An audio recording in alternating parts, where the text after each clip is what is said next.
Hey everybody. So today's video is going to be entitled Share My Story Part 3. Um, so Part 1 was about an emotional event I had at work. Part 2 was my suicide awareness story. Today it's going to be my alcohol story. So first of all, let me just thank God for keeping me sober for 9 years. Amen. Um, but I didn't start out sober. I actually started drinking at 12. Yes, age 12. That is young. But what I've learned through the years is that that's not that unusual. Um, a lot of us addicts started drinking at 12, which is really sad. I mean, it's sad that kids start at 12, that I started at 12, but the fact that it's normal is really sad, and it makes me want to do something about it. Haven't quite figured that out yet, but something.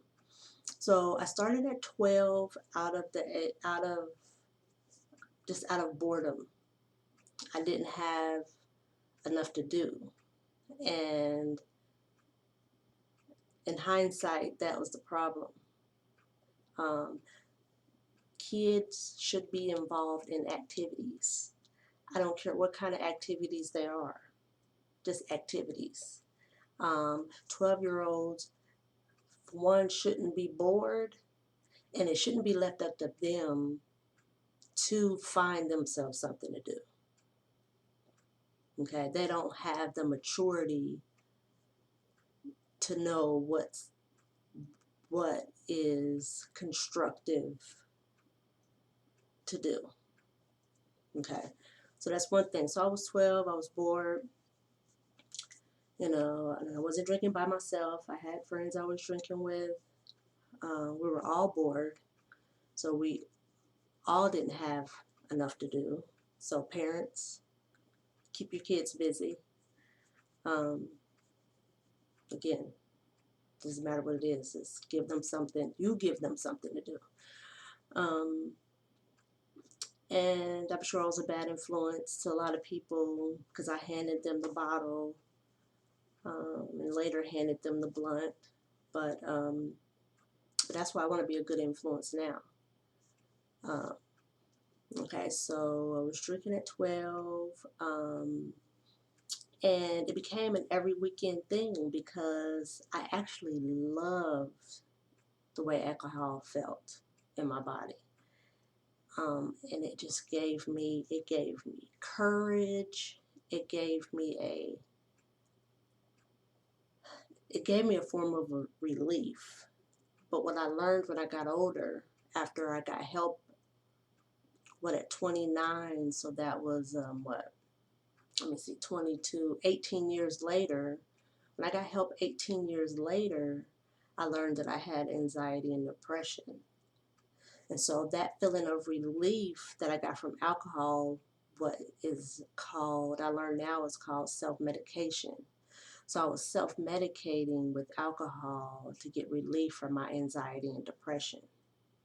But I didn't know that. All I knew is that alcohol made me feel better. And so it became an every weekend thing. At 12, you can't really drink during the week, but you got to be at school and got to do homework and all that. So for years, it was an every weekend thing. And of course, out of high school, after I graduated from high school, um, it was an everyday thing. It was all day on the weekends, and as soon as I got home from work, I couldn't wait to get home from work to drink because I wanted that feeling of relief.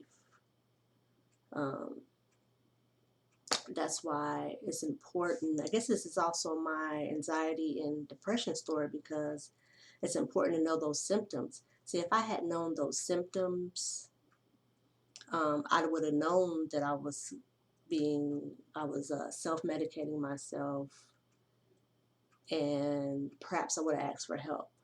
Now, understand that it wasn't meant to go down like that in my life.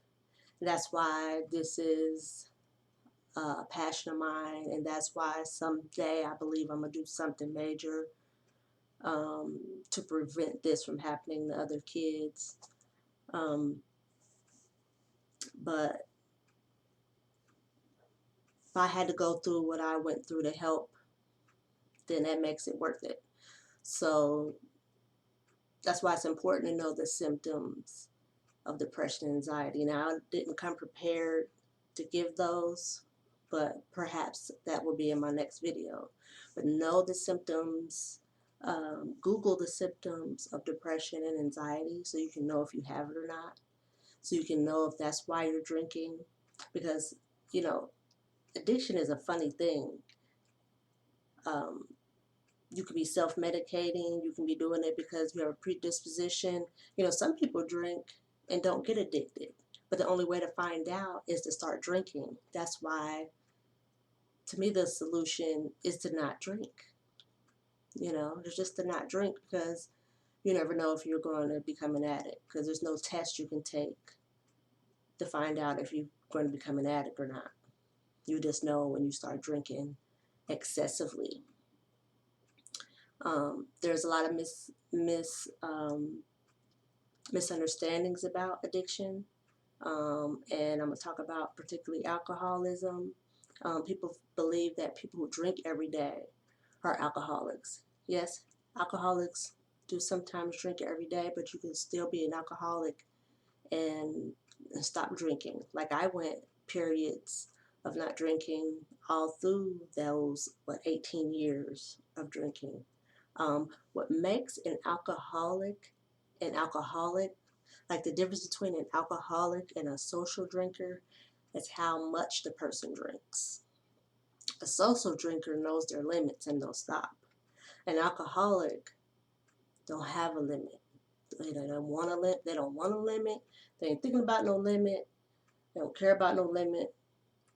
They just want to drink and drink and drink and drink. It's like it's never enough, you know. And the thing about going to a bar to drink is that they'll cut you off at a certain amount.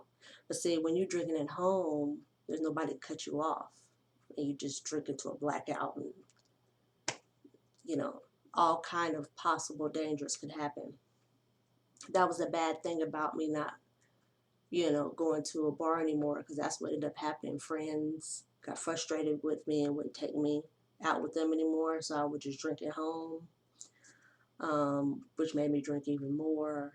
You know, it turns out that I would like leave the house to go get more beer, and I don't remember doing that because I was in a blackout. You know, a blackout doesn't mean that you're out. It means you just don't remember what you did. And so I would find this receipt in my purse. And I'm like, man, I don't remember going to no store and purchasing anything. And I don't drive. Thank God I don't drive, because I could have gotten in all kinds of alcohol-induced accidents.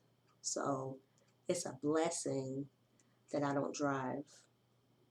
It's a blessing. It's what kept me alive. But I will walk to, you know, corner stores, you know, the neighborhood stores, to buy more liquor and be already drunk.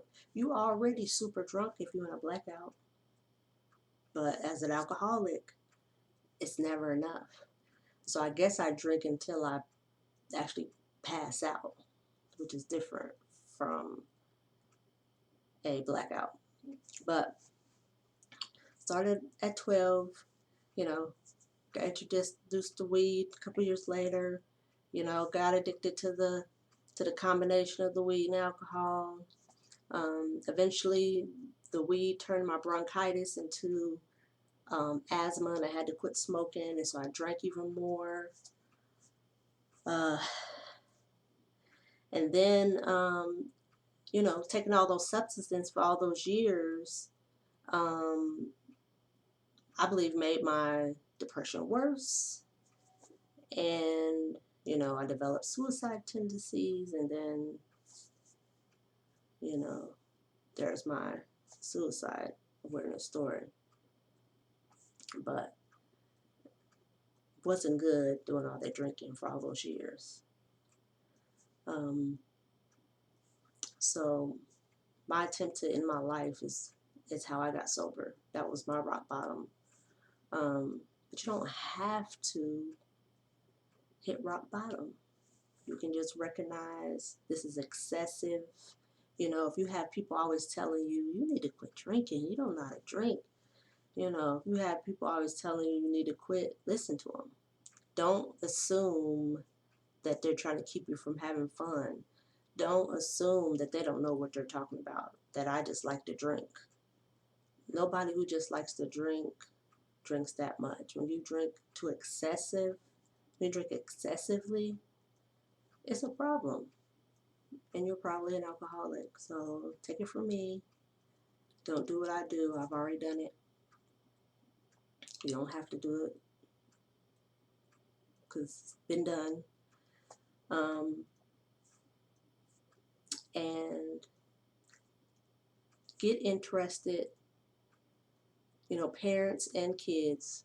I'm talking to, get your kids interested. Kids, get interested in extracurricular activities, because I think if I was forced to do it by my parents, I would have did it, and that's okay. They may get mad. I don't want to do that. I mean, try to find something they like, but if they don't really like anything, you pick something. Tell them, you either pick or I'm going to pick. That's definitely what I would do if I had children.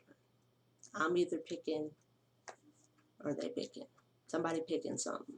So, big advocate for after school programs, sports, instruments, especially in today, there's so much to do. I mean, things have cut down some because of COVID, but there's always something to do. There's always kind of something to do. Coloring, drawing, hide and go seek, playing in the backyard, climbing trees. Come on. There's so much that a child can do to keep them busy than them saying, oh, I know what we can do. We can go buy some beer. I mean, I think about it now and that's so ridiculous. But it's part of my story, and I just pray that people learn from it. I pray that people learn from my mistakes. And I pray that people don't have to hit rock bottom if they do make that mistake. I pray that they learn to lean on God at an early age. Because if I had talked to God about how I was feeling when I was feeling depressed, or wow, that was a lot of that was a lot of relief from drinking. I mean, if I just had a relationship with God, it could have made a difference. And yes, children can have relationships with God. It's not an adult thing. Um, if I can just prevent someone from making that same mistake and wasting I wasted 18 years on an addiction. I am not the average 43-year-old because I spent those 18 years wasting my life on drinking. There were so many other things I could have been doing. I could have been picking a career. I could have been meeting the guy that I'm going to marry, or dating the men that lead me to the type of guy I want to marry. I wasn't doing those normal figuring out what I want to do with my life, like people who aren't addicts were doing. I started doing that after I got sober in my 30s, and I'm in the beginning of my 40s, and I'm still figuring it out. I mean, I have a lot of it figured out from my 30s, but I also was learning how to be sober in my 30s, and that takes time, especially when you start at 12. You weren't learning anything about life when all you're doing is chasing a high. So You know, my life is, I'm learning not to compare myself to anybody, but because of that, my life isn't uh, where most 40-year-olds are who didn't have an addiction problem. But it's getting there. Uh, God is helping me. Uh, the more I fall in love with God, the more help I get, and the more I know that He loves me, and the more I progress in my life and figure out what is it that He created me to be, and that just makes my life so much more satisfying. You know, I find that when I'm doing something that He created me to be, the more satisfied and the more I don't care about how behind I am, I guess, socially. Um, but living for Him, getting sober and living for Him was the best two decisions I ever made. Um, and it just, my life is so satisfying. That was another reason why I drank. I wasn't satisfied with my life. I'm so much more satisfied with my life because I'm trying to live for Him and I'm learning to get my mind off myself. So I hope this helps. Um, I hope this reach my prayers as this reaches the people that need to hear it.